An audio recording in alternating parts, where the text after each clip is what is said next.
In a session today, somebody asked, what is the best practice for self love? And I think it would be a fantastic topic to talk about.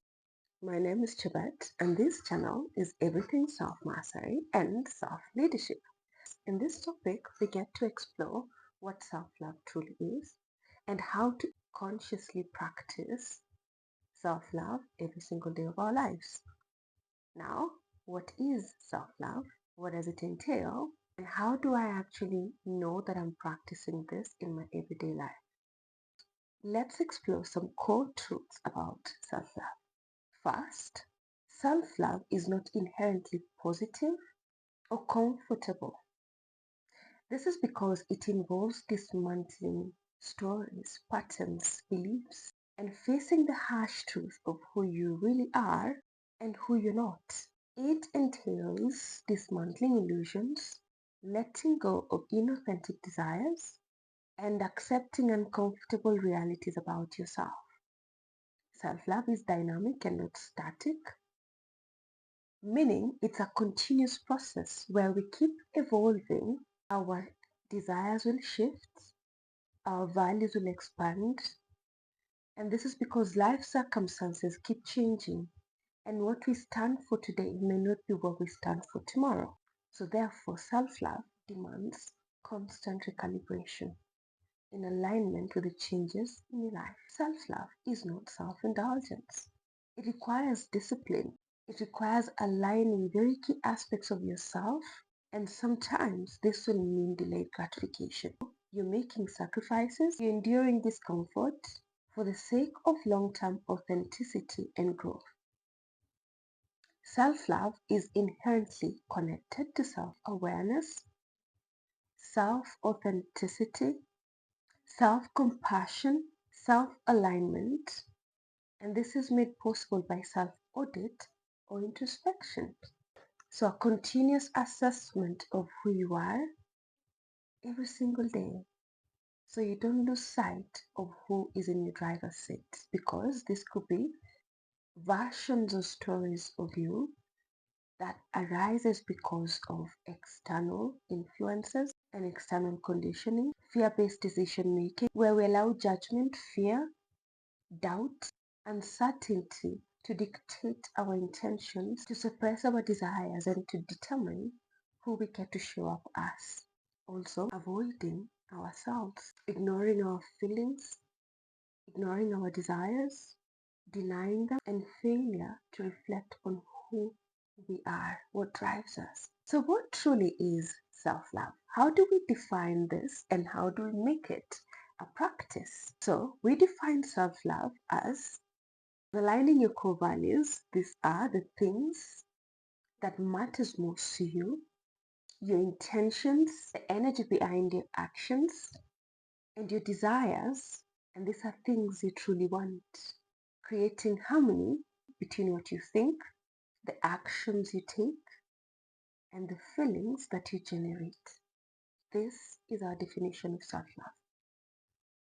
Aligning your intentions, your values, and your desires, bringing harmony between your actions, your thoughts, and your feelings.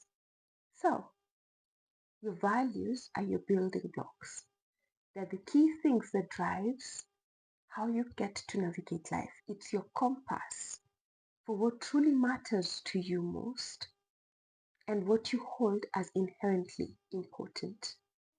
They act as the core of your being, influencing your decisions, your actions, and determine what you prioritize in life. Misalignment between your actions and your values causes cognitive dissonance, encourages self criticism, or bringing up feelings of not being enough. This is why ignoring your values always brings a sense of internal fragmentation. Many of us we inherit most of our values from our society, our culture, our families, without defining what truly is important for ourselves. So, authentic self love demands a very unflinching examination of whether your values are truly yours or they are borrowed. The second is intentions, and this is the energy that drives the actions we take against the desires that we have. And this is the defining energy that drives our ability to manifest things to our reality. When intentions are fear-based, reactive, caused by either avoiding pain or avoiding judgment, and they compromise your ability to love yourself.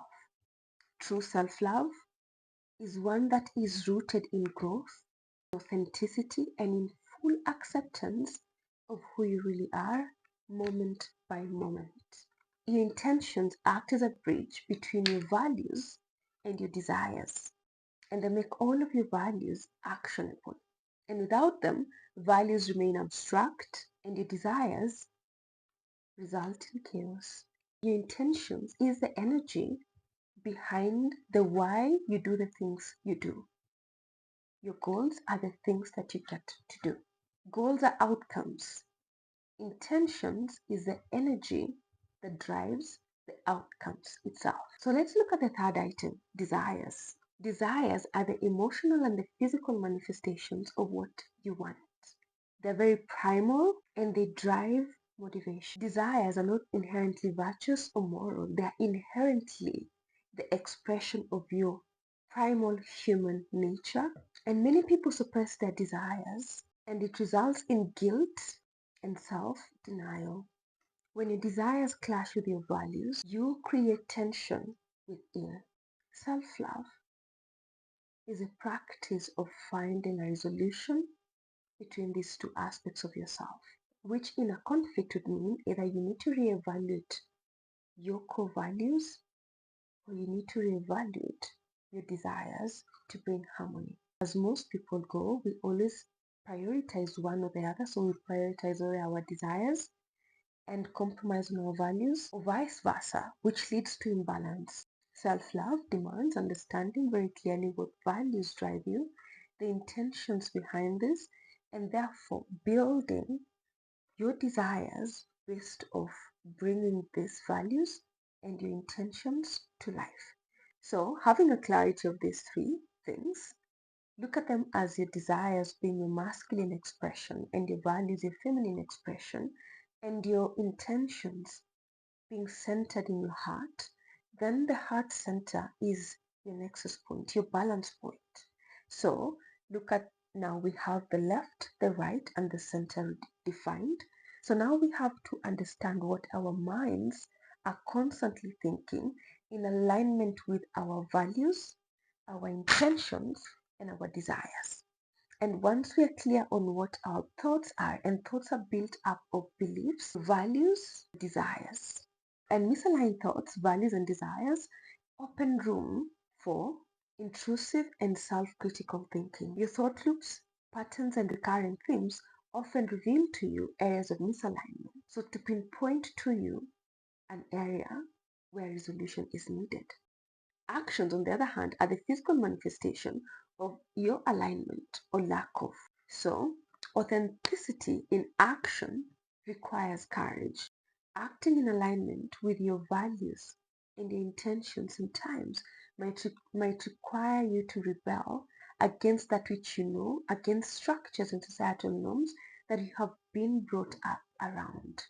Repeated misaligned actions create habits and identities that erode your level of self-trust, which is a cornerstone for self-love.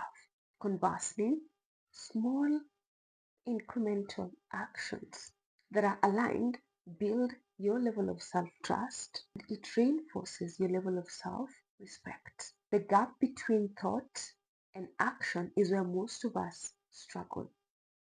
Thoughts of who do you think you are? Why do you think you're doing this? Who do you think, where do you think you're going? All of those kind of intrusive thoughts that comes up is why most of us struggle. We fear failure, we fear rejection, and the discomfort of putting yourself in that position that you need to embody to bring that idea, that desire, that value, that thought to life paralyzes you, which can lead to compromise, inaction, procrastination, and avoidance.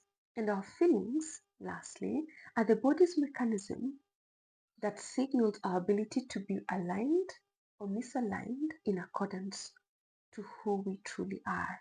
Positive Emotions like joy, peace, fulfillment often arise when we are in coherence and when we are in alignment. Guilt, shame often signal misalignment. These feelings are not the enemy, they just reassure us towards areas that require alignment. So suppressing, ignoring our feelings, shutting them down, avoiding them perpetuates this behavior of misalignment because our emotions hold invaluable information about our needs, how they are met, and whether they are violated. This framework demands that you align all thoughts that you hold, the feelings that you allow yourself to generate, and the actions that you take against who truly you are based off your values, your intentions, and your desires. So it captures every aspect of you as a soul, allowing you the chance to balance your spiritual expression of self and your material expression of self. So, with this alignment, we understand now deeply that self-love is, is radical honesty and responsibility that you have towards yourself. And it's not about perfection, but truly about true acceptance of the duality of nature, of humanity, of the human experience, and your soul's desires, and finding a balance between these two expressions of yourself. True love often arises when you consistently seek alignment, not because it is easy, but because it is the true path to peace. Self-love isn't something that you achieve, a destination to get to. It's a way of being that requires constant attention, alignment, realignment, learning and learning, relearning, so much buckets of self-compassion, so much. Because we'll keep on flipping and dropping and you will require that depth of self-compassion to bring you back to yourself. So take it easy. It's a continuous journey. There is no end. There just is the journey of constantly wanting, yearning to know yourself, truly know yourself.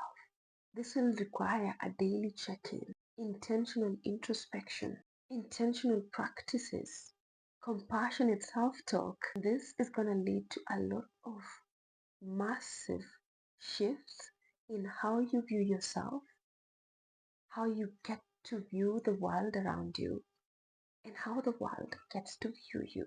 Because you choose how you want to be experienced. Every moment you choose to stay aligned. I invite you to explore any area of your life where you feel there's any misalignment and come back and explore which area have you dropped a ball on. Is it your values? Is it your desires? Or is it your intentions?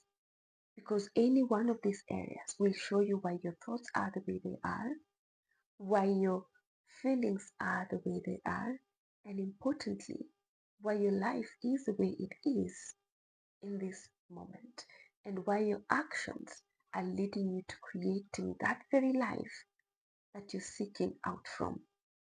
And remember, our physical manifestation is a reflection of previous thoughts.